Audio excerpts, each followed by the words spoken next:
In the vast expanse of the Andromeda spiral, where civilizations rise and fall like cosmic tides, there exists a species that defies every known law of galactic politics. They don't seek approval from the Galactic Council. They don't justify their actions to the Universal Court. They simply act, and entire star systems tremble. The Zephyrians called them the Silent Storm. The crystalline hegemony whispered of them as the unpredictable force. The ancient Vorthan Empire, which had ruled for 12 millennia, simply referred to them as the impossibility. But their real name was far simpler, far more terrifying in its mundane reality: humans.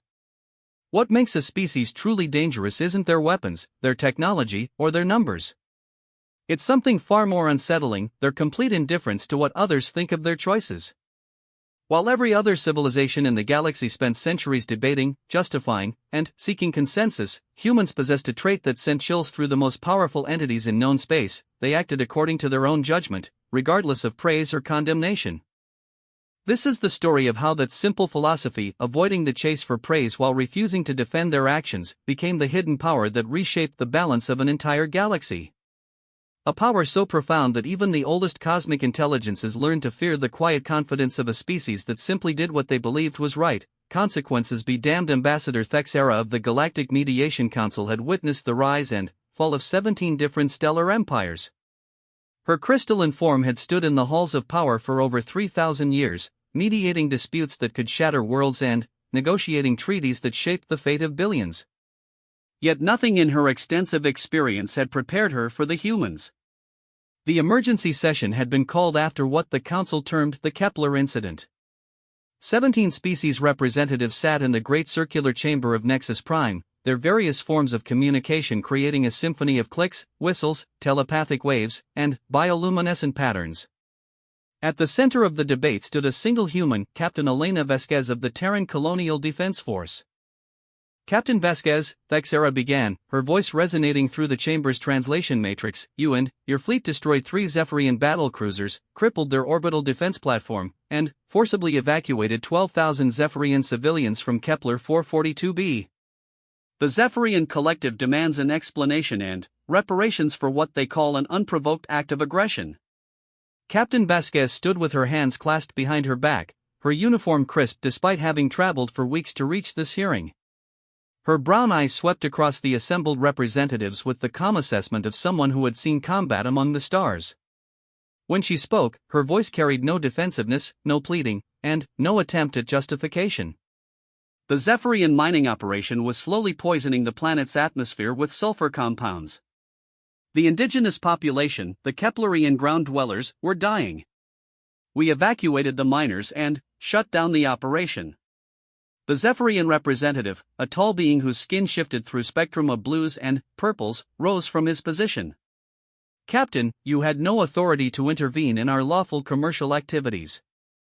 The Kepler system falls under Zephyrian jurisdiction according to the Treaty of—" "I'm not here to debate treaties," Vasquez interrupted quietly. "I'm here because the Council requested my presence. I've given you the facts of what occurred." Thexera felt the familiar frustration that seemed to arise whenever dealing with humans. "Captain, surely you understand the gravity of your actions? You violated interstellar law, sparked a diplomatic crisis, and created a precedent that threatens the very foundation of galactic governance. Don't you have anything to say in your defense?" The human's expression didn't change. "No." The single word dropped into the chamber like a stone into still water. Around the circle, representatives shifted, whispered, and exchanged glances.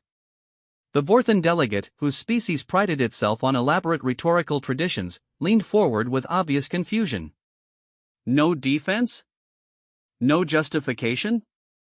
No appeal to higher principles?" The Vorthan's translator struggled with the concept. "How do you expect us to understand your position without explanation?" "I don't expect you to understand," Vasquez replied. "Understanding would require you to agree with my actions, and that's not necessary. What happened, happened. The mining operation endangered innocent lives, so we stopped it. That's all there is to it." The chamber erupted in a cacophony of outraged responses. The Zephyrian delegate's skin cycled through angry reds and oranges. The insectoid hivemind representative's entire swarm buzzed with agitation. Even the normally serene ethereal collective sent waves of disturbance through the psychic field. But Captain Vasquez simply stood there, unmoved by the storm around her. Thexera called for order, her crystalline form brightening to command attention. As the chamber gradually quieted, she studied the human with growing fascination. In 3,000 years, she had never encountered a being so utterly indifferent to the approval or condemnation of others. "Captain," she said carefully, "help us understand this human philosophy. Your species is relatively new to galactic politics, yet your actions suggest a complete disregard for established protocols. Are you not concerned about the consequences of such behavior?" For the first time, Vasquez showed a slight smile. "Ambassador, may I ask you a question?" Thexera nodded, curious despite herself. "How many hours did this council spend debating whether to intervene on Kepler 442b? The question caught Thexera off guard. That's not relevant to how many hours." Vasquez pressed gently. "The Keplerian situation was under review for approximately 6 months, Thexera admitted reluctantly. 6 months, Vasquez repeated. In that time, how many Keplerians died from atmospheric poisoning? The chamber fell silent. Thexera accessed the relevant data files, her crystalline form dimming slightly as she processed the information. Preliminary estimates suggest approximately 15,000 casualties. 15,000 beings died while you debated the proper protocols for intervention. Vasquez's voice remained calm, but somehow the words seemed to fill the entire chamber. We received the distress signal, assessed the situation, and acted. It took us 4 days. The Zephyrian delegate bristled. You had no right. No authority. The proper channels exist for a reason, to prevent exactly this kind of unilateral action. Vasquez turned to face the Zephyrian. What gives anyone the right to let innocent beings die for the sake of bureaucratic process? The law. Treaty obligations. Diplomatic precedent. The Zephyrian's colors shifted to an agitated pattern of reds and yellows. Without structure, without agreed-upon procedures, there is only chaos. And, with too much structure, Vasquez replied quietly, there is paralysis. 15,000 beings died while you followed procedures. The ethereal collective's representative, a being of pure energy contained within a hovering crystalline matrix, pulsed with what the translators interpreted as curiosity. Human captain, you speak as if the deaths of these beings created some kind of obligation that superseded all other considerations. Is this a religious belief? A cultural imperative? It's basic decency, Vasquez said simply. When you see someone drowning, you don't form a committee to debate the proper rescue protocols. You jump in and pull them out. But what about the consequences? Pressed the hivemind representative, its 1,000 voices speaking in unison. Your actions have created diplomatic tensions that could lead to armed conflict. Surely the potential for greater harm must be weighed against the immediate crisis? Vasquez was quiet for a long moment, and, when she spoke, her words carried the weight of hard experience. I've seen what happens when good people spend too much time calculating the perfect response to obvious evil. The calculation becomes more important than the action, and, while you're perfecting your plans, people die. Evil? The Vorthan delegates seized on the word. You claim moral authority to judge the actions of an entire civilization? The Zephyrians were conducting lawful mining operations under established treaties. Who are humans to declare this evil? We're the people who showed up when they called for help, Vasquez replied without hesitation. The simple statement seemed to drain the energy from the chamber's outrage. Thexera found herself examining this human with new eyes. There was no arrogance in her bearing, no righteousness in her tone. She spoke with the calm certainty of someone who had faced impossible choices and learned to live with the consequences. Captain, Thexera said slowly, your actions have violated 17 different interstellar treaties. The legal ramifications alone could occupy this council for decades. How do you justify ignoring such well-established frameworks for interspecies cooperation? I don't justify it, Vasquez said. Justification implies that I need your approval for my actions. I don't. The statement hit the chamber like a physical blow. Around the circle, representatives exchanged glances of bewilderment and concern. The entire foundation of galactic civilization rested on the principle of consensus building, of seeking approval from established authorities before taking significant action. The crystalline hegemony's delegate, whose species prided itself on logical precision, finally spoke. Captain Vasquez, your position appears to be internally contradictory. You claim to act from moral imperatives, yet you reject the very systems designed to ensure moral behavior on a galactic scale. How do you reconcile this paradox? Vasquez considered the question carefully. The systems aren't designed to ensure moral behavior. They're designed to ensure that no one acts without permission. Those are very different things. Without permission from legitimate authority, the crystalline began. Whose authority? Vasquez interrupted. Who gave the Galactic Council the authority to determine which beings live or die based on bureaucratic timelines? Who authorized the Zephyrian Collective to poison an entire world's atmosphere for profit? Authority without accountability is just power, and power without moral foundation is just tyranny with paperwork. The chamber erupted again, but this time the chaos felt different. Instead of outrage at violated protocols, there was an undercurrent of something deeper: uncertainty, perhaps even fear. The human had identified something that none of them wanted to acknowledge: the possibility that their elaborate systems of governance existed more to perpetuate their own power than to serve any higher moral purpose. As the noise gradually subsided, Thexera realized that she was looking at something unprecedented in galactic history. Every species they had encountered followed predictable patterns: they sought approval, they justified their actions through established frameworks, they deferred to recognized authority. Even the most warlike races operated within understood parameters of conquest and dominance. But humans seemed to operate from an entirely different paradigm. They acted according to internal principles that required no external validation. They made decisions based on what they believed to be right rather than what others would approve of. And, perhaps most unsettling of all, they appeared completely indifferent to the consequences of this philosophy. Captain Vasquez, she said finally, I must ask directly, are you not concerned about the diplomatic fallout from your actions? The potential for economic sanctions, military retaliation, or isolation from galactic society? Vasquez met her gaze steadily. I'm concerned about the Keplerians who are alive today because we acted quickly. The rest will sort itself out. But surely you must see that such an attitude threatens the very basis of interstellar cooperation, does it? Vasquez asked. Or does it threaten the basis of interstellar bureaucracy? Because those aren't the same thing. The question hung in the air like a challenge. Around the chamber, representatives who had spent centuries perfecting the art of diplomatic discourse found themselves confronting a perspective that rendered their elaborate frameworks seemingly irrelevant. The Zephyrian delegate made one final attempt to restore familiar ground. Captain, regardless of your philosophical position, you must acknowledge that your actions require some form of accountability. The Zephyrian Collective has suffered significant financial losses, and our mining crews faced what they perceived as an unprovoked attack.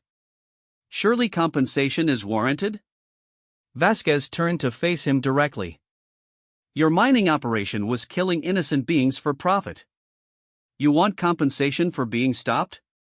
It was a legal operation under established treaty. Legal doesn't mean right, Vasquez said simply. And, being legal certainly doesn't make it worthy of compensation when it's shut down to save lives. The Zephyrian's skin shifted to deep purple, a color that indicated extreme frustration in their species.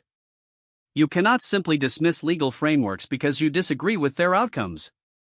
I'm not dismissing anything, Vasquez replied. I'm just not letting abstract legal concepts override concrete moral realities. Your operation was killing people. We stopped it. That's the beginning and end of my interest in this discussion. Thexera found herself in unfamiliar territory. In 3,000 years of diplomacy, every dispute had eventually yielded to negotiation, to the careful balancing of interests and the crafting of face-saving compromises.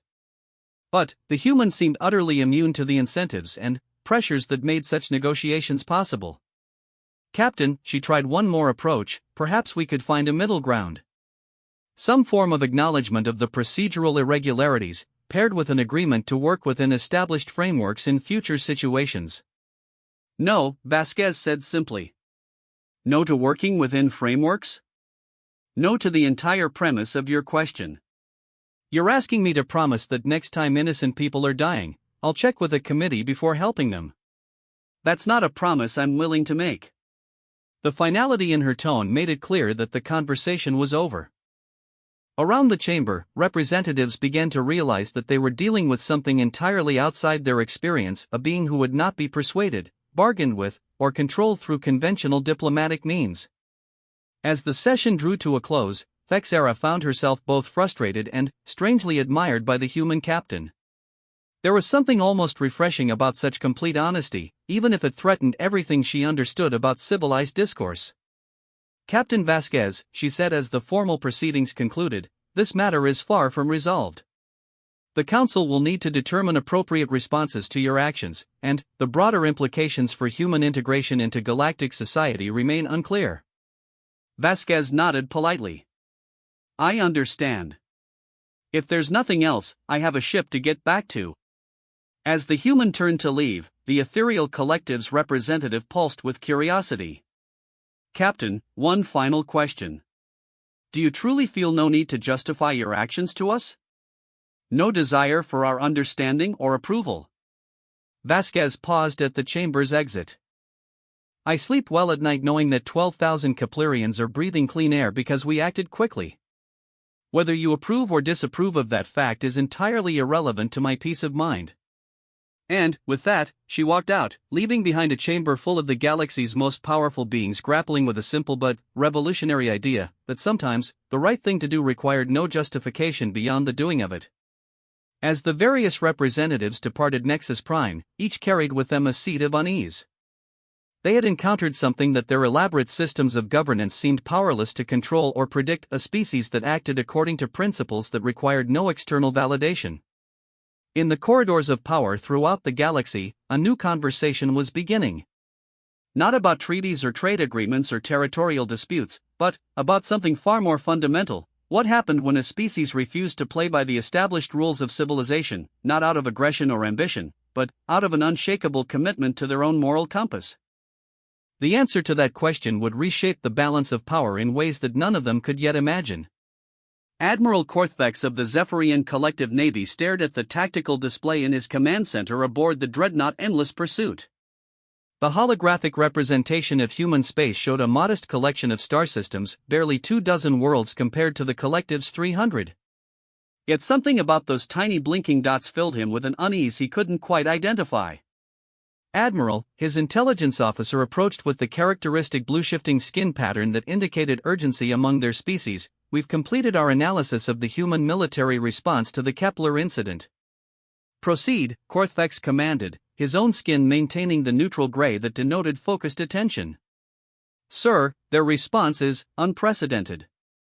Following Captain Vasquez's appearance before the Galactic Council, we expected the typical pattern: diplomatic maneuvering, behind-the-scenes negotiations, perhaps an offer of limited reparations paired with face-saving language about procedural improvements. Korthvex nodded. It was the standard playbook, refined over millennia of interstellar relations. Even the most aggressive species eventually came to the negotiating table when faced with the combined pressure of galactic disapproval. Instead, the intelligence officer continued, they've done nothing. Nothing? Nothing, sir.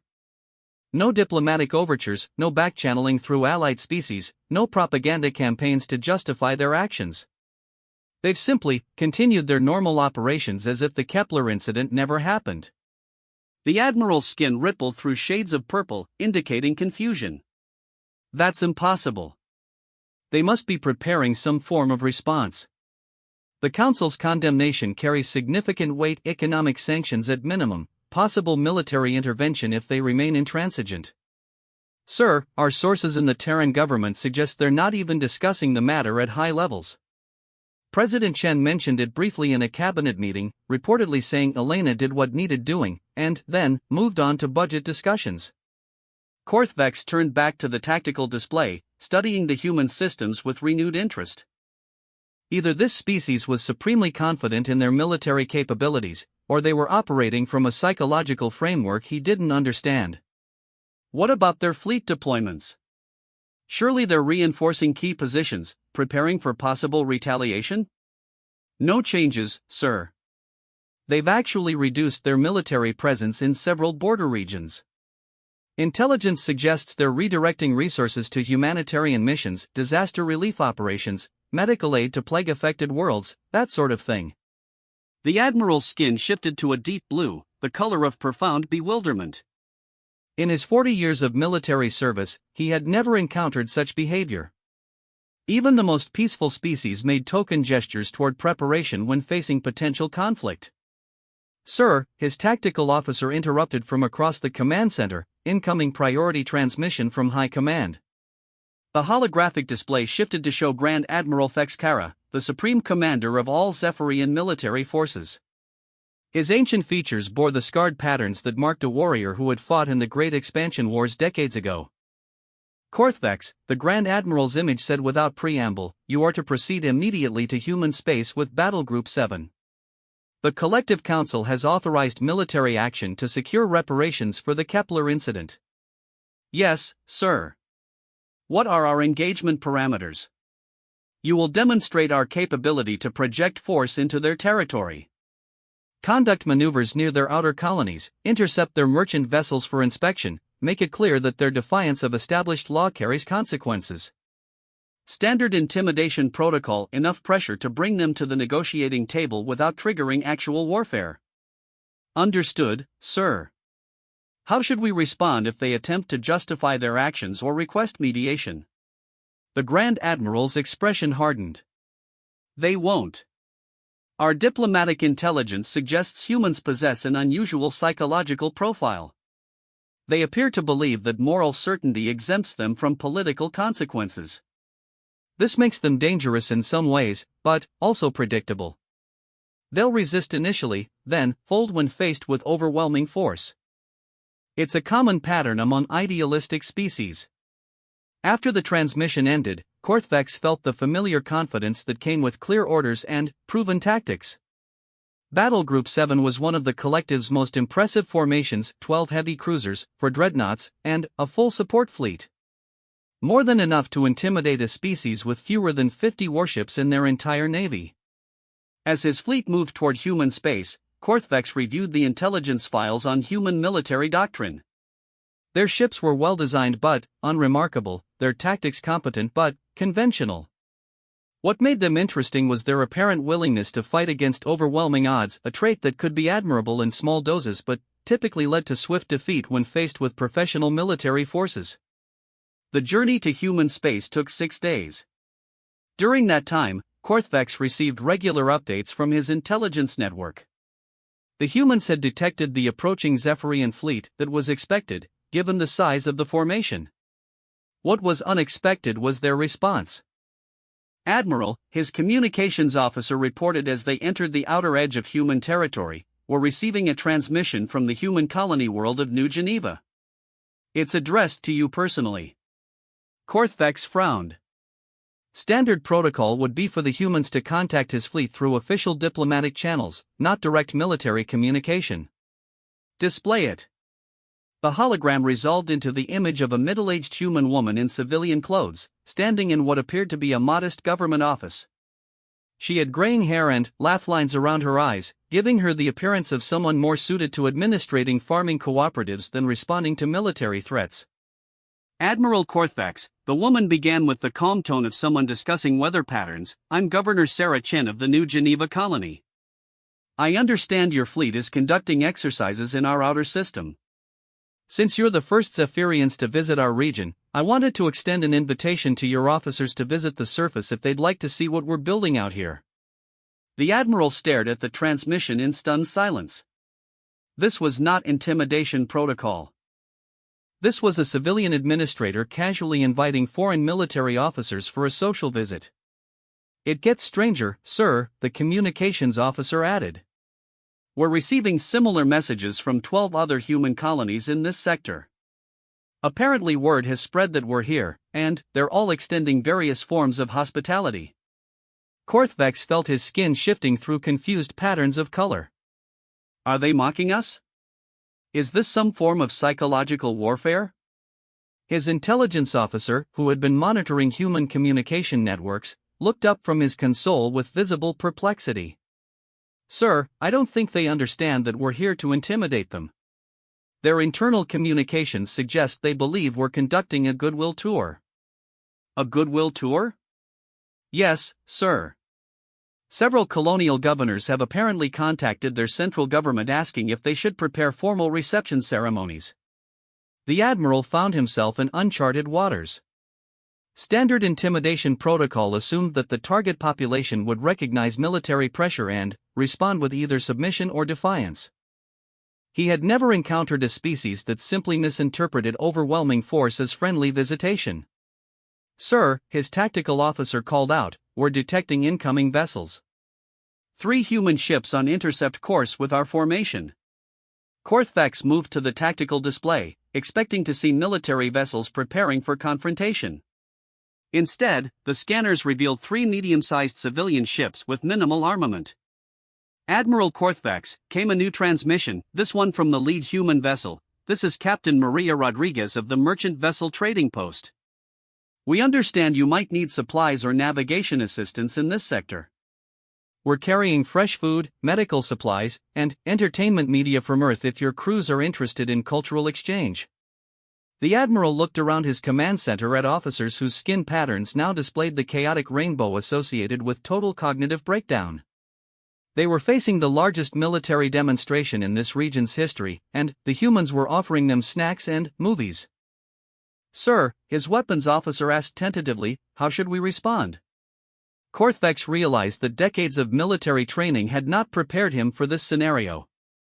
He had protocols for enemy surrender, enemy defiance, enemy attempts at negotiation, and enemy tactical retreats. He had no protocol for enemy hospitality. Open a channel to the merchant vessel, he said finally. Captain Rodriguez appeared on screen, a weathered woman with grease-stained coveralls and genuinely friendly smile. Admiral. Glad we could connect.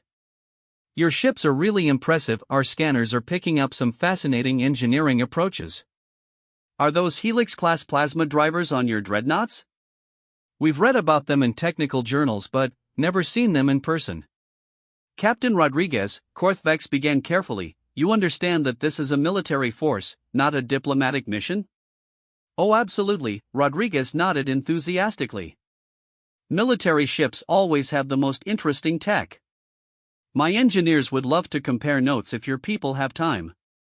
We've been working on some improvements to fusion containment systems that might be useful for long-range operations like yours.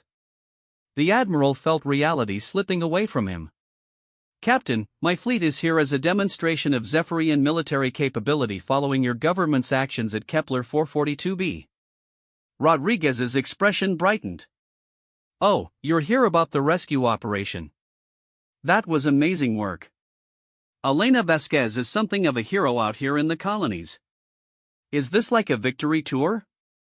Are we celebrating the successful evacuation? Korthvex found himself speechless.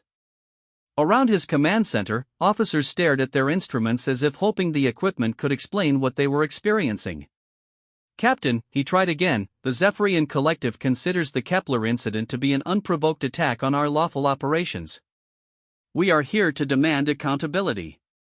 For the first time, Rodriguez's smile faded slightly. Oh, I see. You're upset about the mining operation that was poisoning the Keplerians. I can understand that nobody likes having their mistakes pointed out in public. But, really, I think you should be thanking Captain Vasquez. She prevented a humanitarian disaster that would have reflected poorly on the Zephyrian Collective for centuries. The admiral felt his carefully constructed understanding of military psychology crumbling. Thanking her? For destroying our property and interfering with our operations? For saving your reputation, Rodriguez said matter-of-factly. Look, Admiral, I don't know much about galactic politics, but I know something about right and wrong. Your people were accidentally killing innocent beings. It happens: industrial accidents, oversight failures, bureaucratic mix-ups. But when someone steps in to fix the problem, the smart response is gratitude, not resentment. Korthvex stared at the human captain with the growing realization that he was dealing with a fundamentally different way of thinking. This woman wasn't being manipulative or sarcastic. She genuinely believed that preventing mass casualties was a favor to the people who had been causing them. Captain Rodriguez, he said slowly, do you not understand that your government's actions have created a diplomatic crisis that could lead to armed conflict? Rodriguez tilted her head thoughtfully. Well, Admiral, that seems like a choice you'll have to make. We saved some lives and stopped an environmental disaster. If you want to turn that into a war, that's your decision. But it seems like a strange thing to fight about. The simple statement hit Korthvex with unexpected force. Rodriguez was right. The choice of whether to escalate this situation into military conflict lay entirely with the Zephyrian collective. The humans had taken action to save lives and, then, resumed their normal activities. Everything that happened next would be a Zephyrian decision. Sir, his communications officer interrupted, we're receiving a transmission from another human vessel. It appears to be a news crew requesting permission to document our cultural exchange mission for their networks. Korthvex closed his eyes and felt his skin cycling through colors he didn't recognize, patterns that might not even exist in standard Zephyrian emotional vocabulary. He had arrived in human space to demonstrate superior force and compel submission. Instead, he found himself being offered food, cultural exchange opportunities, and sincere thanks for the opportunity to learn from Zephyrian military technology. Admiral, his intelligence officer approached with new data. I've been monitoring human communication networks throughout this sector. Sir, they're not afraid of us. Explain. They're curious, welcoming, occasionally concerned about whether we have everything we need for our long journey, but not afraid. Even the children are asking their parents if they can see the pretty alien ships up close. The Admiral looked out at his formidable battle group, more firepower than most systems had ever seen concentrated in one place, and realized that all his impressive weapons meant nothing if the target population refused to be intimidated by them. Sir, his tactical officer called out, human military vessels approaching. 3 ships, light cruiser configuration. Finally, Korthvex thought, a response he could understand and work with. The lead human vessel opened communications, revealing a young man in military uniform with the calm bearing of professional competence. Admiral Korthvex, I'm Commander James Park of the Colonial Defense Force. I understand you're conducting exercises in this area. We'd like to offer escort services if you need them, and our logistics division wanted to check if your fleet requires any maintenance support. The Admiral stared at the young officer. Commander, are you not concerned about the presence of a foreign battle fleet in your territory? Commander Park considered the question seriously. Well, sir, we're certainly interested in your capabilities, always good to learn from experienced military forces. But, concerned? Not particularly. You haven't made any hostile moves, and Captain Rodriguez tells us your crews seem interested in cultural exchange. Unless you're planning to attack civilian targets, we're happy to have you as guests in our space. And if we were planning to attack civilian targets? Park's expression didn't change, but something shifted in his eyes, a hardness that suggested the young man had seen combat and emerged intact. Then, we'd stop you. But that doesn't seem likely, does it? Zephyrian military doctrine emphasizes honor and protection of non-combatants. Attacking civilians would be completely contrary to your own stated principles. Korthvex felt the last of his strategic assumptions crumble. The human commander had just politely indicated that he'd studied Zephyrian military philosophy well enough to use it as a constraint on Zephyrian behavior. More unsettling still, Park was right. Honor-based military traditions made it difficult to justify attacks on civilian populations, even in the context of intimidation campaigns. Commander, he said carefully, what would your response be if this fleet were to, for example, intercept merchant vessels for inspection, or conduct maneuvers near populated worlds? Intercept vessels for what purpose? Park asked.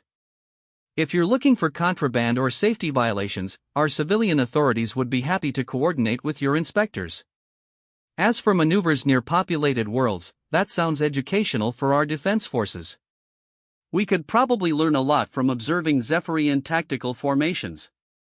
The Admiral looked around his command center at officers who now resembled a kaleidoscope of confused colors.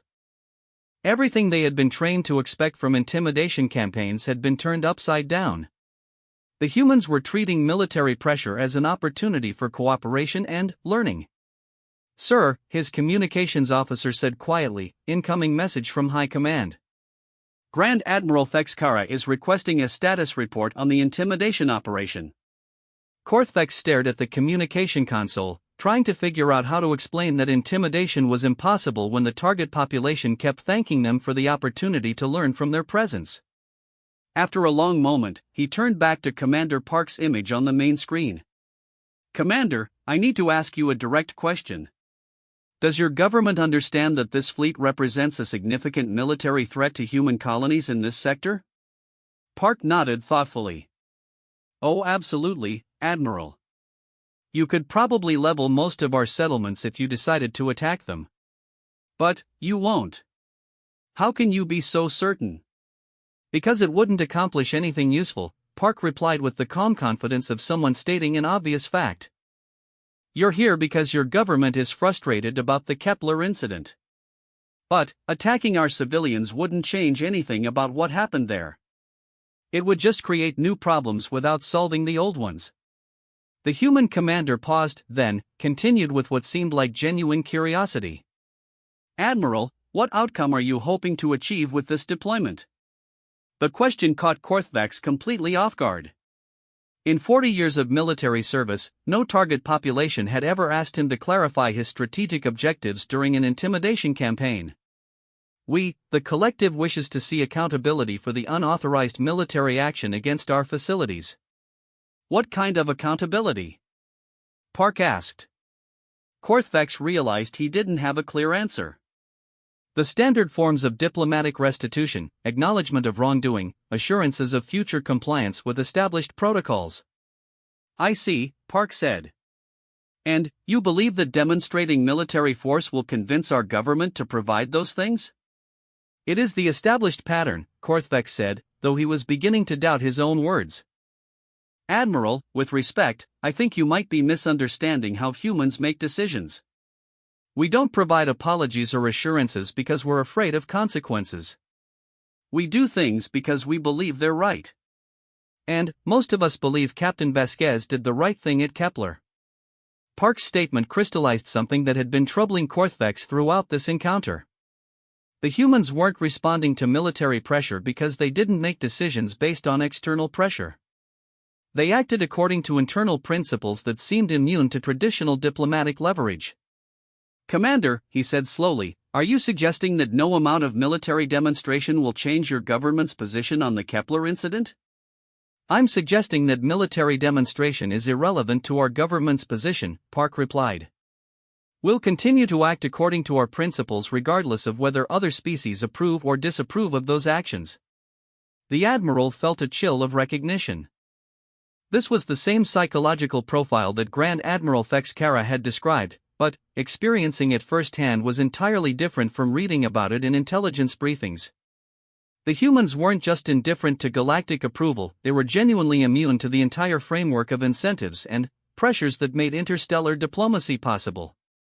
As Battle Group 7 continued its patrol through human space, receiving offers of assistance and hospitality at every turn, Admiral Korthvex began to understand why a single human captain's refusal to justify her actions had sent shockwaves through the galactic community.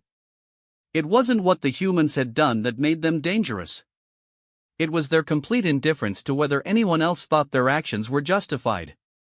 High Arbiter Veltar of the ancient Vorthan Empire floated in his meditation chamber, surrounded by the soft glow of memory crystals that contained 12,000 years of judicial wisdom. His translucent form pulsed with the deep blue patterns that indicated profound contemplation, a state he had maintained for the past 3 standard days. The Vorthan Empire was the oldest continuous civilization in the galaxy, their longevity built on a foundation of careful deliberation, exhaustive analysis, and the patient accumulation of precedent. Every significant decision underwent layers of review, consultation with historical records, and debate among councils of elders whose combined experience spanned millennia. Which was why the human problem was so fundamentally disturbing. High Arbiter, came the voice of senior analyst Morthak from beyond the chamber's meditation barrier. The Council of Precedents has completed its analysis of human decision-making patterns. Veltar allowed his consciousness to return fully to the physical realm. Present your findings. Morthak entered the chamber, his own form showing the nervous yellow flickers that younger Vorthans displayed when delivering unwelcome news. High Arbiter, we have studied human governmental actions across 47 different scenarios over the past 18 months. We cannot identify consistent decision-making criteria. Explain. Sir, human governments appear to make decisions based on what they call principles rather than precedent, cost-benefit analysis, or consensus building with stakeholders. These principles seem to be subjective judgments about right and wrong rather than objective frameworks for governance. Veltar's form pulsed with interest. Surely they have some systematic approach to evaluating complex situations? No civilization can function on pure subjectivity. That's what we thought initially, Morthak admitted, his coloration betraying continued confusion. We analyzed their response to the Altarian trade dispute, expecting to find decision matrices we could model. Instead, President Chen reportedly told her advisors, "We're not going to participate in the exploitation of the Altarian labor force, regardless of the economic benefits." No further analysis, no committee review, no consultation with affected parties. Just a decision. The High Arbiter found himself deeply unsettled. What about their legislative processes? Surely their parliamentary bodies engage in proper deliberation? Sir, we observed their Senate's response to the Kepler incident.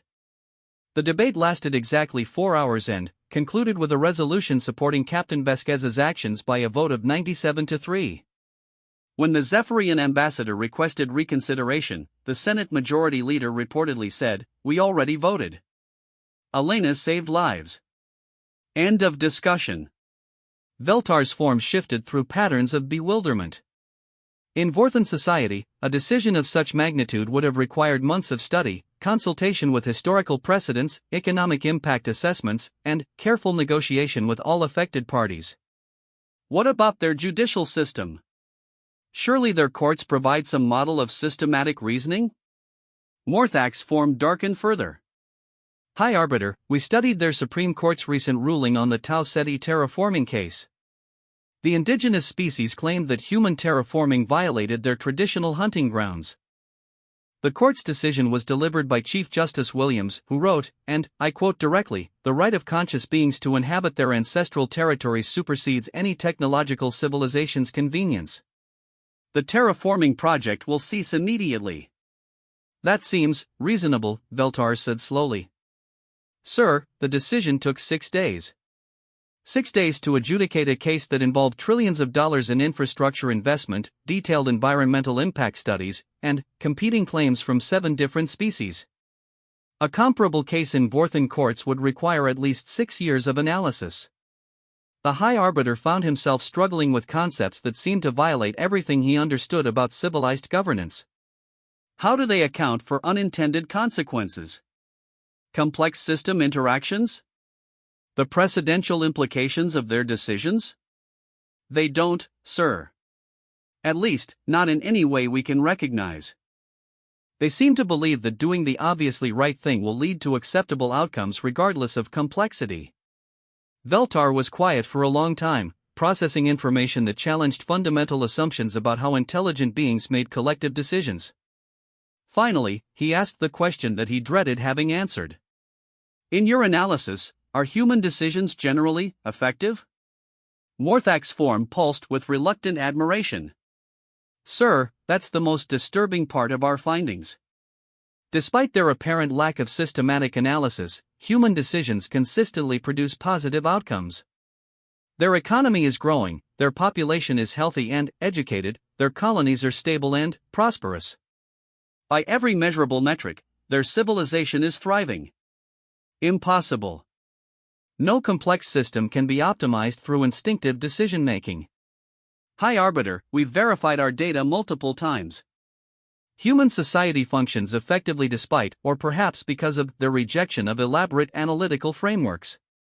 The implications of this revelation struck Veltar with profound force. If humans could achieve successful governance through simple moral principles, what did that suggest about the necessity of the elaborate systems that formed the foundation of Vorthan civilization? Morthak, I want you to arrange a direct consultation with human leadership.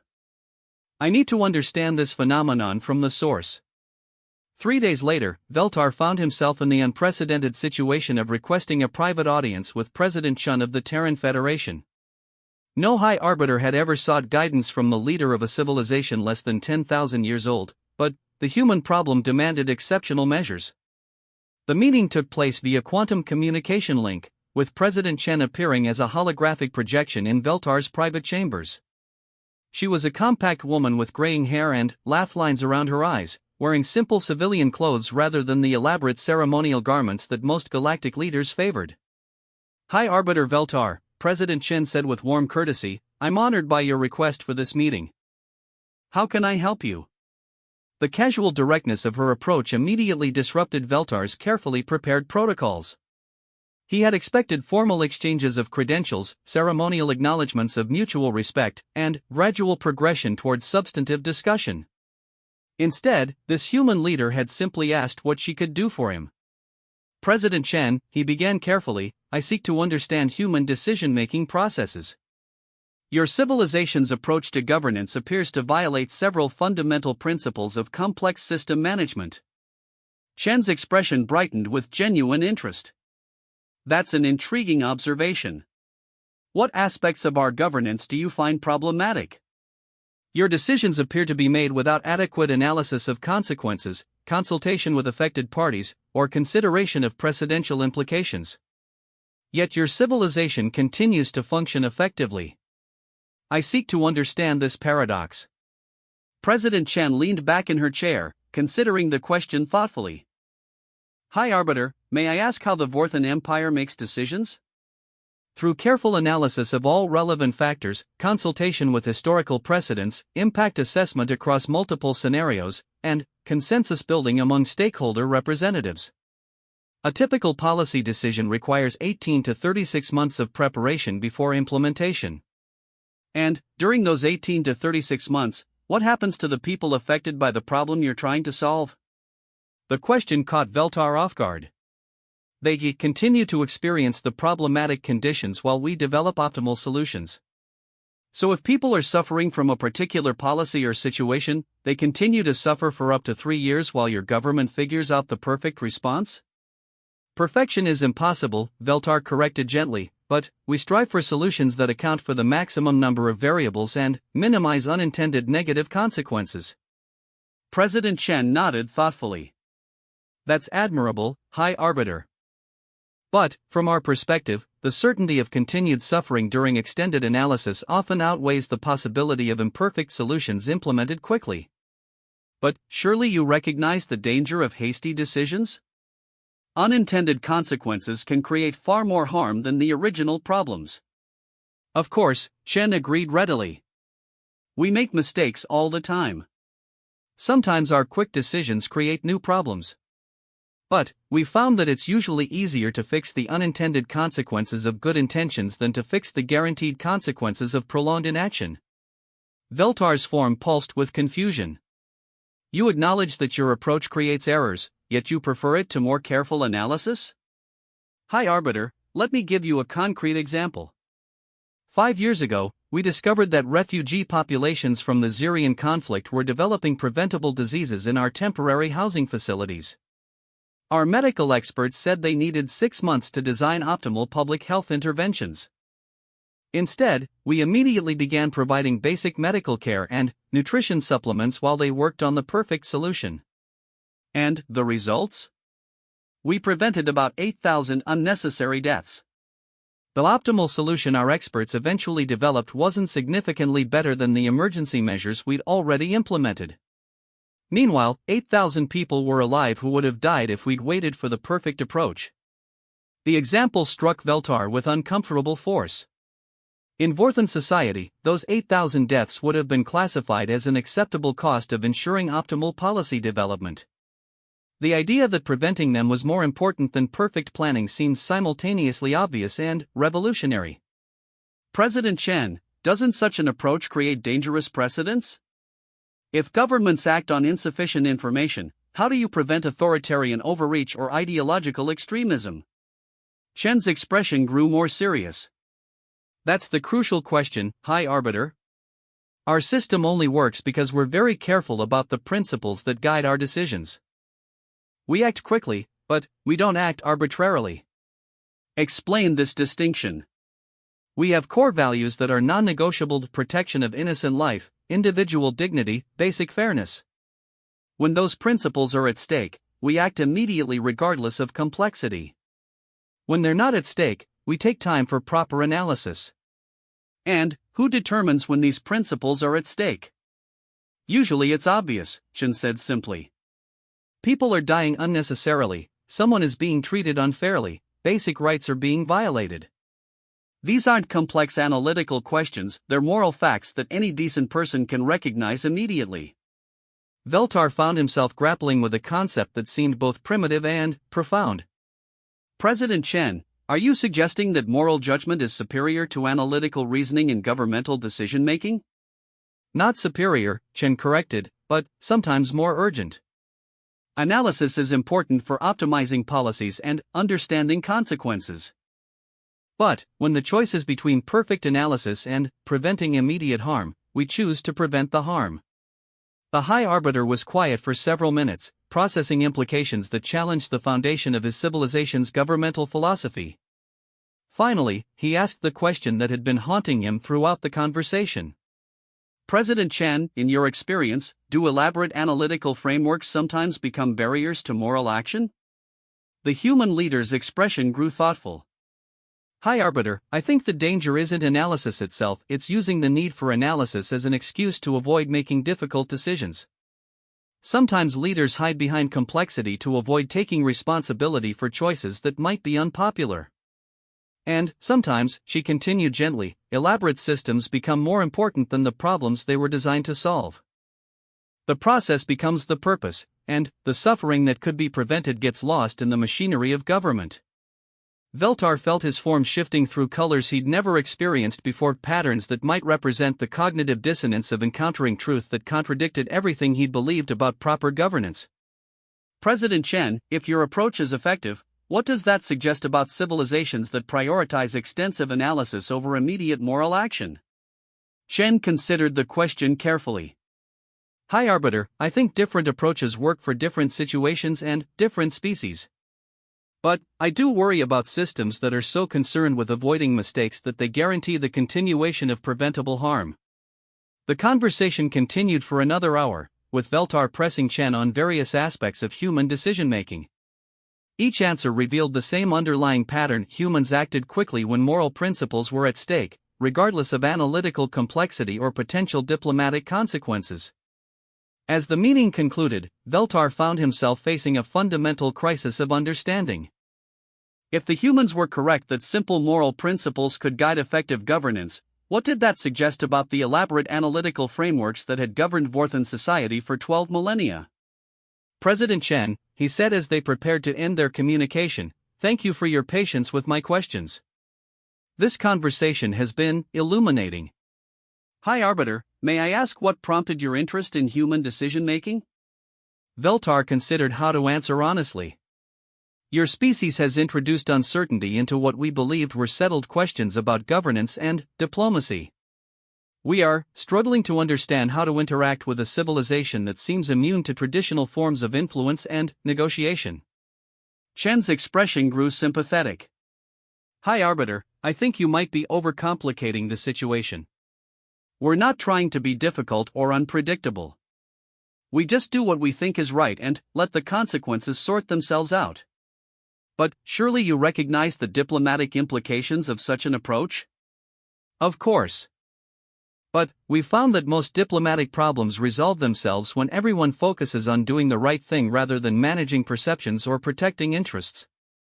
After the communication ended, Veltar floated in his meditation chamber for hours, surrounded by memory crystals containing 12,000 years of accumulated wisdom that suddenly seemed insufficient to address the challenges posed by a species that had been spacefaring for less than 2 centuries.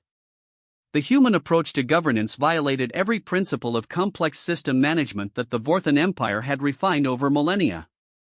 Yet it appeared to produce better outcomes with less suffering and greater efficiency than the elaborate analytical frameworks that formed the foundation of galactic civilization.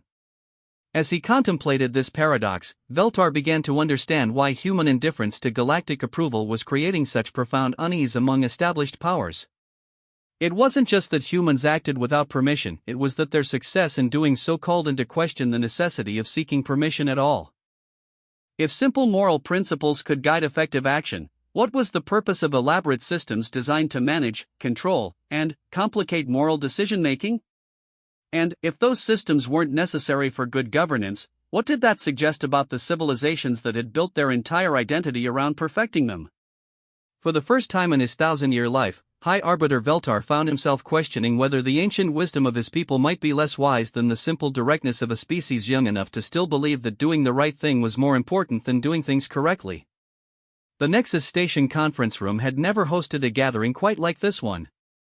Representatives from 43 different species sat in carefully arranged seating that accommodated everything from the crystalline forms of the hegemony to the floating energy patterns of the ethereal collective. At the center of the circular chamber, a holographic display showed the current political map of known space, a complex web of territories, trade routes, and diplomatic relationships that had been decades in the making. Ambassador Thexera called the session to order with a resonance that translated across all communication systems simultaneously. This emergency conclave has been convened to address what intelligence agencies across the galaxy have designated as the human problem. The phrase itself had become a recognized term in diplomatic circles over the past 6 months. Not the human question or human relations challenges, those terms implied problems that could be solved through negotiation or compromise. The human problem acknowledged something more fundamental, the existence of a civilization that operated according to principles that made traditional diplomacy impossible.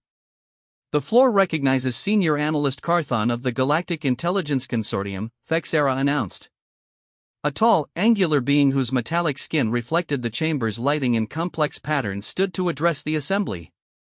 Carthon's species, the Calculants, were renowned throughout the galaxy for their ability to process vast amounts of data and identify patterns that eluded other forms of intelligence.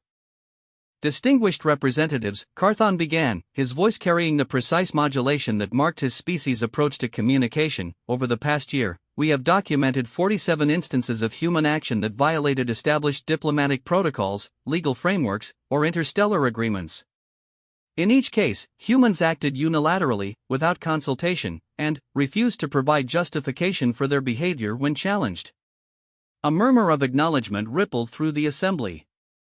Every representative had dealt with some form of human unpredictability in their own sectors. More significantly, Carthon continued, in each of these 47 cases, human actions produced outcomes that were objectively beneficial to affected populations. Humanitarian crises were resolved, environmental disasters were prevented, exploitative labor practices were eliminated, and corrupt governmental systems were replaced with more equitable alternatives. The murmur grew more troubled. Success without proper authorization was more threatening than failure following correct procedures. The implications of this pattern are profound, Carthon said, his metallic features reflecting the gravity of his conclusions.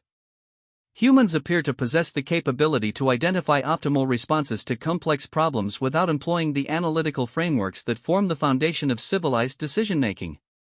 This suggests either that our frameworks are unnecessary for effective problem-solving, or that humans possess cognitive capabilities that we do not understand. The Zephyrian representative, Admiral Korthvex himself, rose from his position. His recent experiences in human space had left him with a perspective that few others in the assembly could claim. Analyst Carthon's summary is accurate but incomplete, the Admiral said, his skin patterns displaying the complex colors that indicated deep concern. Human success in achieving beneficial outcomes is not the most troubling aspect of their behavior. The most troubling aspect is their complete indifference to or disapproval of their methods. He activated a personal holographic display that showed footage from his fleet's encounter with human colonial forces. When faced with overwhelming military pressure, humans responded with offers of assistance and cultural exchange. They were not afraid, not defensive, not aggressive. They were merely uninterested in our attempts to influence their behavior through traditional means. The footage showed human civilians waving at Zephyrian warships, children holding up hand-painted signs welcoming the visitors from space, and government officials offering guided tours of their facilities to foreign military officers. This is not naivety or ignorance, Admiral Korthvex continued. They understood perfectly well that my battle group represented a significant military threat. They simply considered that threat irrelevant to their decision-making process. The Vorthan representative, Senior Counselor Morthak, added his own observations. High Arbiter Veltar's consultation with human leadership revealed a similar pattern. Humans make decisions based on what they call moral principles rather than analytical assessment of consequences. When questioned about this approach, they express no interest in defending it or seeking approval for it. The chamber fell into thoughtful silence as representatives processed the implications of what they were hearing. The foundation of galactic civilization rested on the assumption that all rational beings could be influenced through appropriate combinations of incentives and consequences. A species that was genuinely immune to such influence represented a fundamental challenge to established order. The crystalline hegemony's delegate activated their harmonic communication system. The question before this assembly is whether humanity represents an existential threat to galactic stability. A civilization that ignores established authority and acts according to purely subjective criteria could destabilize the entire framework of interstellar relations. Could destabilize, or has already destabilized, asked the representative from the Hivemind Collective, their 1,000 voices speaking in eerie unison. We have documented 17 instances in the past 6 months where other species have cited the human precedent when justifying unilateral action. The contagion of their philosophy is already spreading. This observation sent a wave of alarm through the assembly.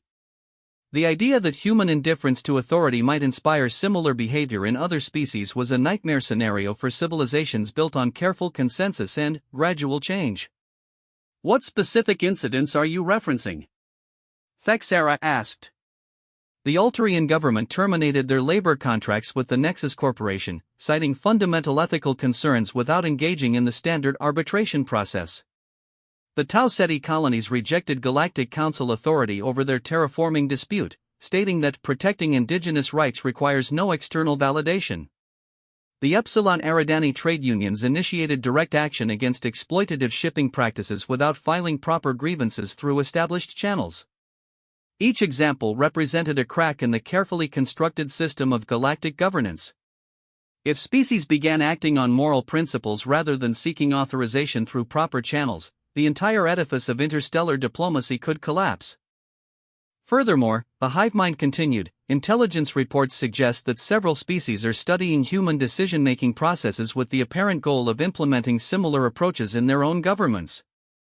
The philosophical virus of moral independence is spreading exponentially. The ethereal collective's representative pulsed with patterns of deep concern. We must consider the possibility that humanity's approach to governance, while producing positive outcomes in the short term, represents a long-term threat to galactic stability. Moral subjectivity, carried to its logical conclusion, could lead to complete breakdown of interspecies cooperation. Or, said a new voice from the chamber's entrance, it could lead to interspecies cooperation based on shared values rather than imposed authority. Every representative turned to see Captain Elena Vasquez walking calmly into the chamber, accompanied by President Chen and 2 other human officials. No one had authorized their presence, no one had invited them to attend, and no one had any idea how they had gained access to one of the most secure facilities in galactic space. Thexera felt her crystalline form brightening with surprise and indignation. Captain Vasquez, this is a closed session of the Galactic Security Council. Your presence is unauthorized and irrelevant, President Chen interrupted gently, taking his seat in the center of the chamber without invitation. We're not here to seek permission or authorization. We're here because this discussion affects humanity, and we have things to say about it. The audacity of the statement left most representatives temporarily speechless. In 3,000 years of galactic diplomacy, no unauthorized delegation had ever simply walked into a Security Council meeting and declared their right to participate. Security breach protocols must be initiated immediately, the Zephyrian admiral began, but President Chan raised a hand to stop him.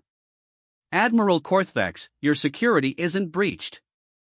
We informed your staff that we were coming, and they let us in. Apparently, when you tell people honestly what you want and why you want it, they're usually willing to help. Captain Vasquez moved to stand beside the central holographic display, her presence somehow commanding attention despite the presence of beings whose civilizations span millennia. You're discussing us like we're a problem to be solved, she said, her voice carrying easily through the chamber's acoustics. But you're approaching the discussion backwards. You're not trying to understand what we're doing or why we're doing it. You're trying to figure out how to make us stop. Your actions threaten the stability of galactic civilization, the crystalline hegemony delegate responded. Unilateral action without proper authorization cannot be permitted to become normalized behavior. Why not? Vasquez asked simply. The question hung in the air like a challenge to fundamental assumptions that most representatives had never thought to examine. Because, the delegate continued, struggling to articulate concepts that had seemed self-evident, without established authority and proper procedures, there is no framework for preventing harmful or exploitative behavior by powerful entities. President Chen leaned forward with genuine curiosity. But, hasn't the existing framework failed to prevent harmful and exploitative behavior? The Kepler mining operation was authorized through proper channels. The Alterian labor exploitation was conducted under legal contracts. The Tau Ceti terraforming project had full regulatory approval. Established systems aren't perfect, admitted the Vorthan representative, but they provide mechanisms for addressing problems through orderly processes that account for competing interests and complex consequences. And, while you're accounting for competing interests, Vasquez said quietly, people die. The simple statement struck the chamber with uncomfortable force. Around the circle, representatives found themselves confronting a truth they had spent centuries avoiding, that elaborate procedural safeguards often served to protect the guilty more effectively than they protected the innocent. Captain Vasquez, Vexera said carefully, surely you acknowledge that some form of coordinated authority is necessary to prevent chaos? Without agreed-upon procedures for resolving disputes, how do we prevent conflicts from escalating into warfare? The same way we prevent them now, President Chen replied. By acting according to principles that most decent beings can recognize as reasonable.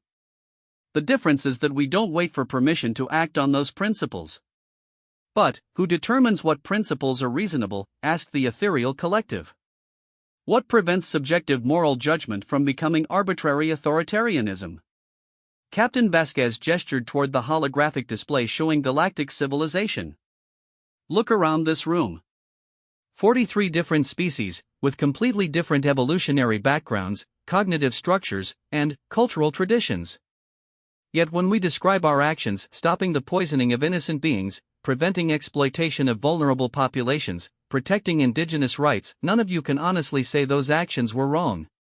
She was right, and every representative in the chamber knew it.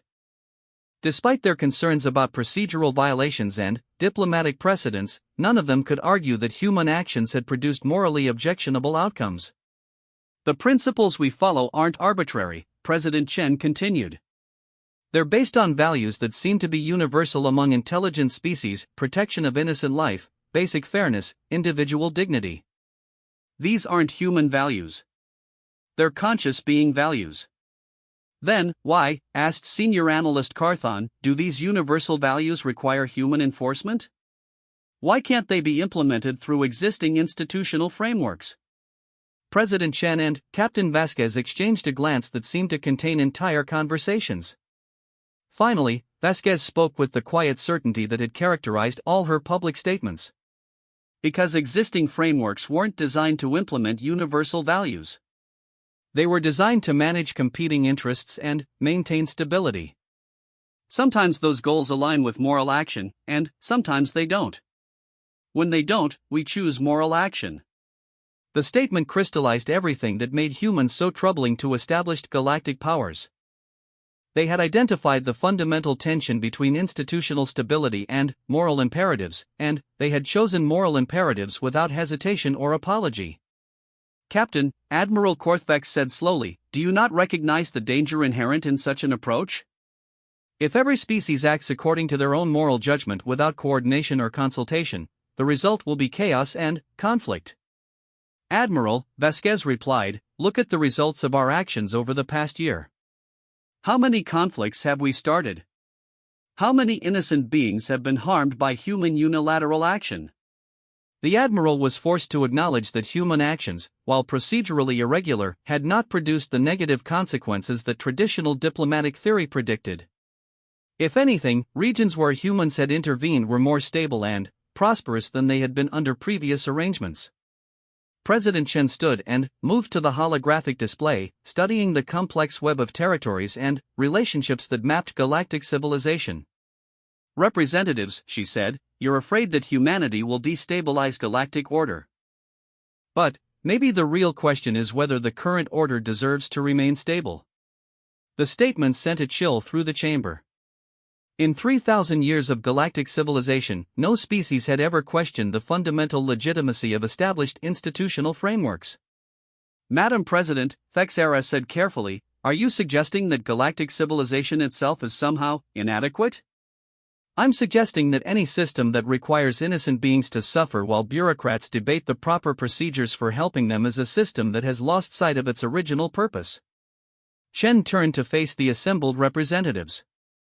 You've built an impressive civilization here. Peaceful coexistence among dozens of different species, trade networks that span hundreds of star systems, diplomatic frameworks that have prevented major wars for centuries. It's an achievement that humanity deeply respects. But, she continued, you've become so focused on maintaining the system that you've forgotten why the system exists. It exists to serve conscious beings and promote their welfare. When the system becomes more important than the beings it's supposed to serve, then, the system needs to change.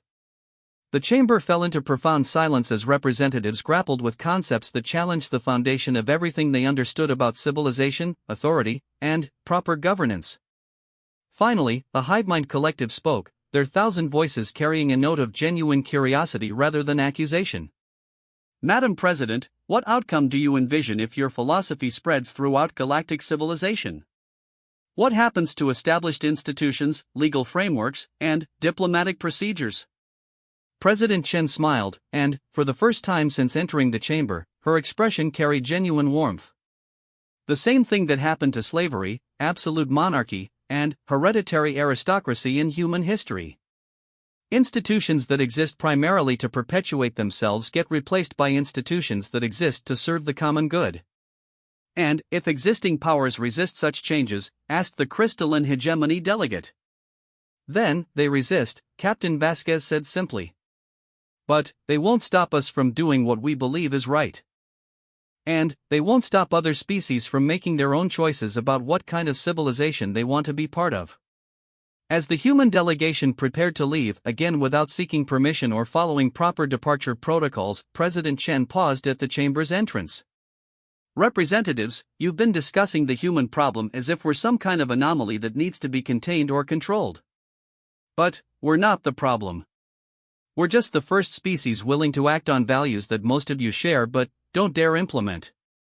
The real question, she continued, is whether you're going to spend the next few centuries trying to force us back into boxes that were designed to contain civilizations afraid of their own moral convictions, or whether you're going to join us in building something better. And, with that, the humans walked out, leaving behind a chamber full of the galaxy's most powerful beings to contemplate a simple but revolutionary possibility, that doing the right thing might be more important than doing things right. 2 years had passed since the unauthorized human intervention at the Nexus Station Security Council, and the galaxy had never looked quite the same. Ambassador Thexera stood in her private office aboard Diplomatic Station 7, studying reports that would have been unimaginable just a few short years ago. The Ulterian Confederation had formally withdrawn from the Galactic Labor Standards Treaty, implementing their own worker protection standards that were significantly more stringent than the galactic framework required. When challenged by the Trade Regulation Council, their representative had simply stated, "We choose to prioritize the welfare of conscious beings over institutional convenience," and refused to engage in further discussion. The Tau Ceti Colonial Alliance had established what they called indigenous protection protocols that superseded all existing terraforming agreements. When the Galactic Development Council demanded compliance with established contracts, the colonists had politely informed them that moral obligations took precedence over legal ones.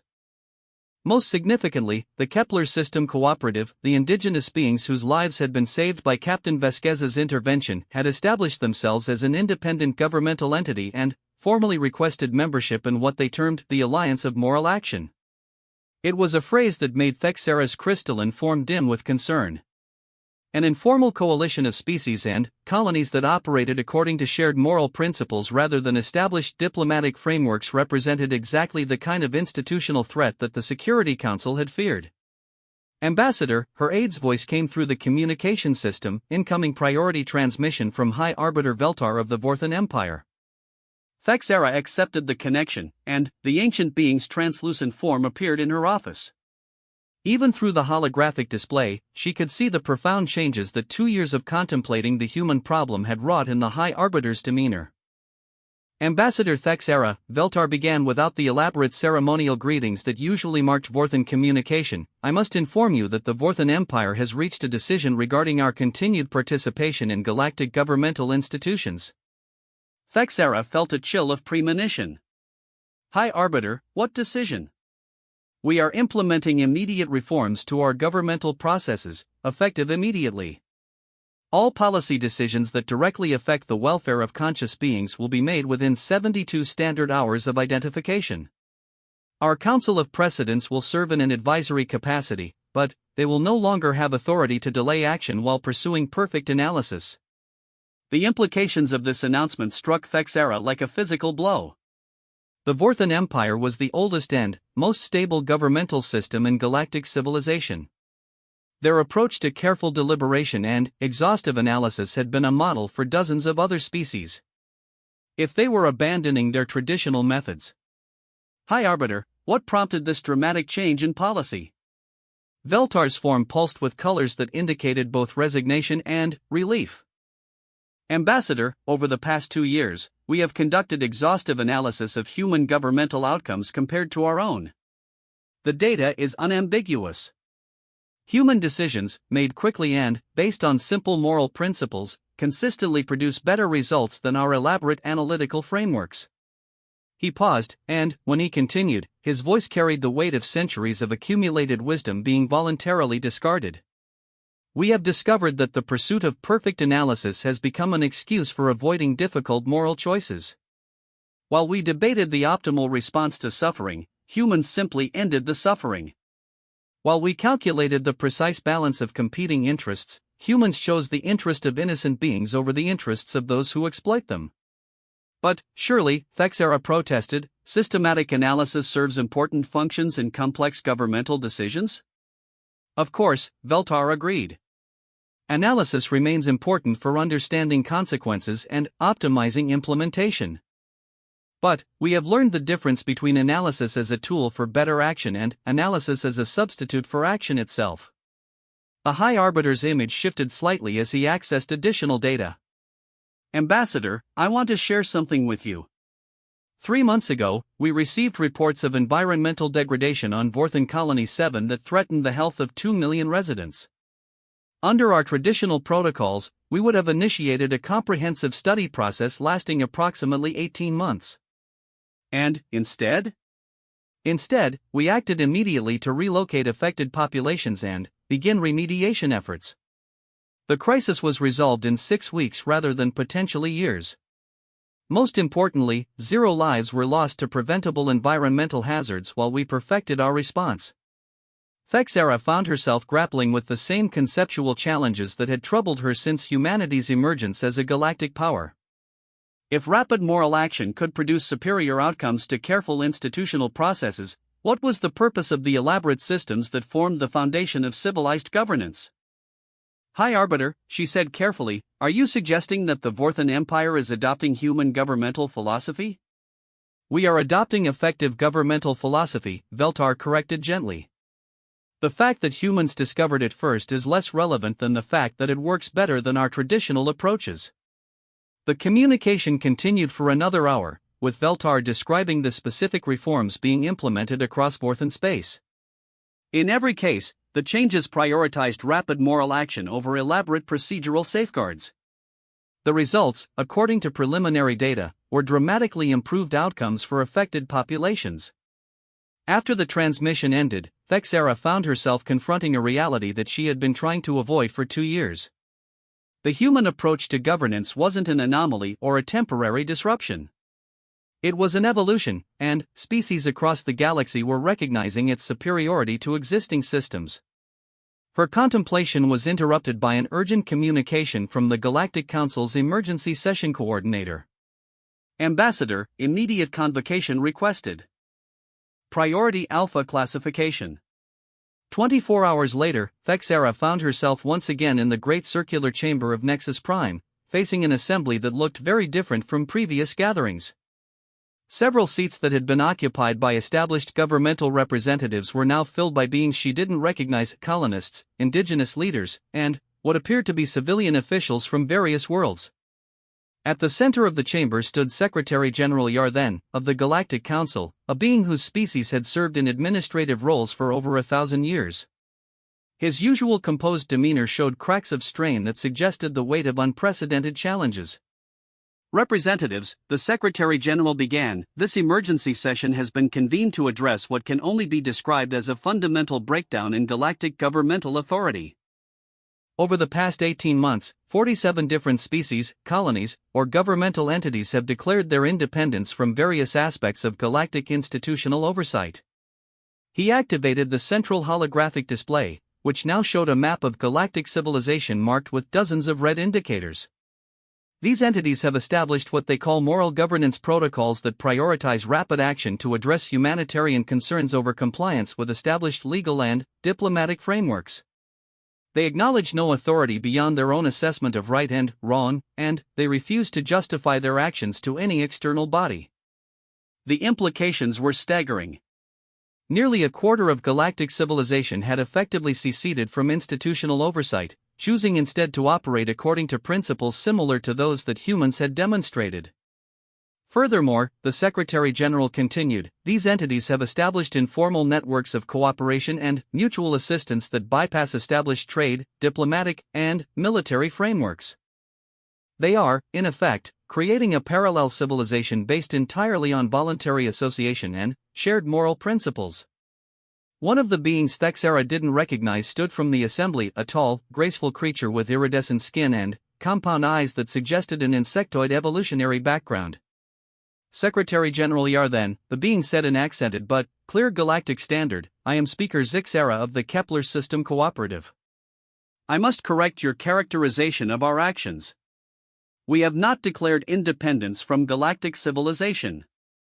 We have declared independence from systems that prioritize bureaucratic process over the welfare of conscious beings. The distinction is irrelevant, the crystalline hegemony delegate responded with harmonic irritation. The result is the same breakdown of established authority and the emergence of ungovernable entities that reject institutional oversight. Ungovernable by whom? Asked another unfamiliar voice. A human woman stood from the assembly, not an official diplomatic representative, but, apparently a colonial administrator of some kind. I'm Governor Sarah Chen of New Geneva Colony, the woman continued. The same Governor Chen who invited Admiral Korthvex's fleet for cultural exchange 2 years ago. I want to understand something. When you say we're ungovernable, do you mean we're causing problems for our populations, or do you mean we're not obeying your instructions? The question cut to the heart of the crisis facing galactic institutional authority. The entities that had adopted moral governance protocols were not producing chaos, conflict, or suffering. By every measurable metric, they were more stable, prosperous, and peaceful than comparable regions operating under traditional oversight. Governor Chen, Secretary General Yarthen, said carefully, institutional frameworks exist to prevent conflicts, ensure fairness, and maintain stability across diverse populations. When entities reject these frameworks, they threaten the foundation of peaceful coexistence. But, we haven't threatened peaceful coexistence, Governor Chen replied. We've enhanced it. Our colonies cooperate more effectively with each other now than they did under centralized oversight. We resolve disputes faster, provide better services to our populations, and respond more quickly to crises. She gestured toward the red indicators on the holographic display. Every one of those red marks represents a population that's better fed, better housed, healthier, and safer than they were under traditional governance. If that threatens your institutional frameworks, maybe the problem isn't with us. The chamber erupted in the familiar cacophony of outraged response, but, this time the dynamic was different. Nearly a quarter of the representatives supported Governor Chen's position, and their voices carried the calm confidence that had characterized human communication from the beginning. When order was finally restored, Ambassador Thexera found herself speaking before she had consciously decided to do so. I've been observing this phenomenon for 2 years, she said, her crystalline form brightening to command attention. I've watched species after species adopt human approaches to governance, and I've documented the results. Every objective measure suggests that moral governance protocols produce superior outcomes to traditional institutional frameworks. The statement sent a wave of shock through the assembly. Thexera was one of the most respected diplomatic figures in galactic civilization, known for her careful adherence to established procedures and institutional loyalty. Ambassador, the Zephyrian representative said with obvious confusion, surely you're not suggesting that we abandon the systems that have maintained galactic peace for millennia? I'm suggesting that we examine whether those systems are actually maintaining peace, or whether they're simply maintaining the appearance of order while underlying problems continue to fester. Thexera moved to the central display and began highlighting various data points. In the past 2 years, regions operating under moral governance protocols have seen a 93% reduction in humanitarian crises, an 87% improvement in population welfare indicators, and a 96% reduction in bureaucratic delays that prevent rapid response to emergencies. The data was undeniable, but its implications were staggering. Moreover, she continued, these improvements have been achieved without increasing conflict, instability, or resource competition. In fact, entities operating under moral governance protocols are more likely to cooperate voluntarily with each other than they were under institutional oversight. Data can be manipulated, the crystalline hegemony delegate protested, but the objection sounded weak even to him. Speaker Zixera of the Kepler system stood again. Representatives, you continue to discuss us as if we're some kind of threat to be contained or problem to be solved. But, we're not your enemies. We're your children, your colonies, your people who have simply chosen a better way to govern themselves. The insectoid being's compound eyes seemed to focus on each representative individually as he continued. We don't reject cooperation or peaceful coexistence. We reject systems that prioritize process over results, that require permission before preventing suffering, that demand justification for obvious moral action.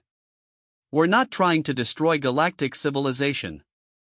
We're trying to improve it. At that moment, the chamber's main entrance opened and a familiar figure walked in. Captain Elena Vasquez, now wearing the insignia of a rear admiral, approached the center of the chamber with the same calm confidence she had displayed during her first appearance before the council years ago. Rear Admiral Vasquez, Secretary General Yar then, said with resignation, I suppose you're here to inform us of some new violation of established protocols? Vasquez smiled, a genuinely warm expression that seemed to brighten the entire chamber. Actually, Secretary General, I'm here with an invitation. She activated a personal holographic projector that displayed a star chart showing the location of human space and the various entities that had adopted moral governance protocols. In 6 months, representatives from all entities operating under moral governance protocols will gather at New Geneva Colony for what we're calling the Conference of Conscious Beings.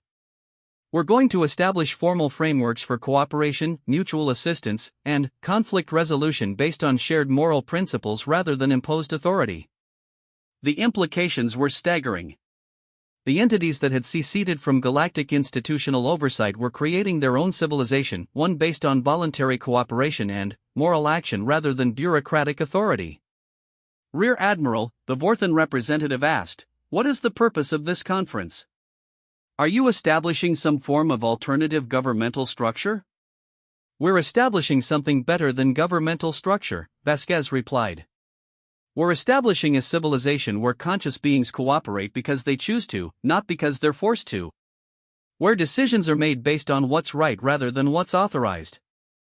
Where helping others requires no permission and justifies itself. She paused, looking around the chamber at representatives who had spent centuries perfecting the art of institutional management. And we're inviting every species, every colony, every governmental entity in galactic space to join us. Not as subjects or subordinates, but as equal partners in building something worthy of conscious beings. The invitation hung in the air like a challenge to everything the assembled representatives believed about civilization, authority, and proper governance. What about established legal frameworks? Asked the crystalline hegemony delegate. Trade agreements? Military alliances? Territorial boundaries? What about them? Vasquez replied simply. The ones that serve conscious beings well can continue. The ones that exist primarily to maintain artificial hierarchies or prevent moral action can be replaced with something better. Ambassador Thexera found herself facing the most important decision of her 3,000-year career. Everything she had believed about diplomacy, institutional authority, and proper governance was being challenged by a simple proposition: that civilization should serve conscious beings rather than requiring conscious beings to serve civilization. Rear Admiral, she said carefully, are you suggesting that traditional diplomatic institutions have no place in this new civilization you're proposing? I'm suggesting that institutions should justify their existence by the good they do for conscious beings, not by their age, their complexity, or their power to compel obedience, Vasquez replied. Any institution that serves that test is welcome. Any institution that fails, it should be replaced. As the session continued, representatives grappled with the reality that they were witnessing the emergence of a fundamentally different approach to civilization itself. Not conquest or revolution, but evolution, the voluntary adoption of principles that prioritized moral action over institutional process. Some representatives expressed outrage at the challenge to established authority. Others voiced concern about potential chaos if traditional frameworks were abandoned. But, increasingly, voices were raised in support of the basic proposition that civilization existed to serve conscious beings rather than the other way around. When the session finally ended, Ambassador Thexera remained in the chamber long after the other representatives had departed. She found herself contemplating a simple but revolutionary possibility: that a species young enough to believe that doing the right thing was more important than doing things correctly might have discovered something that older civilizations had forgotten.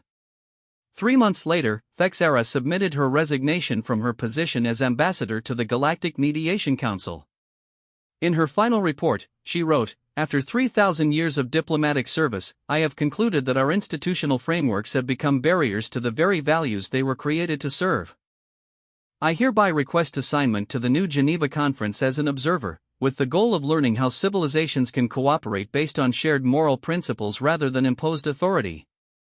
Humanity has taught us something that we should have learned millennia ago, that the hidden power which truly instills fear is not military might or institutional authority, but the simple refusal to seek approval for doing what is obviously right. They avoid chasing praise by acting according to internal principles that require no external validation. They avoid defending their actions by focusing on results rather than process. And, in doing so, they have revealed the profound weakness of civilizations that prioritize permission over justice, process over results, and authority over morality. The galaxy will never be the same. And that, I believe, is exactly as it should be."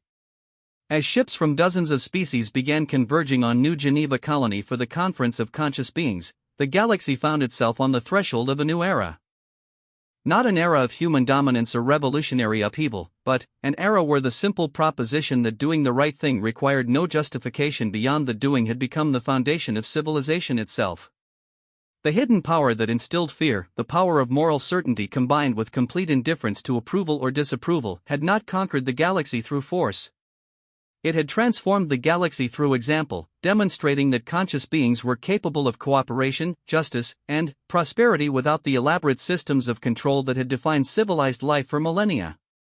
And, in conference halls and colonial settlements, in ancient council chambers and frontier worlds, Beings of every species found themselves asking a question that would reshape the future: what might we accomplish if we stopped asking permission to do good?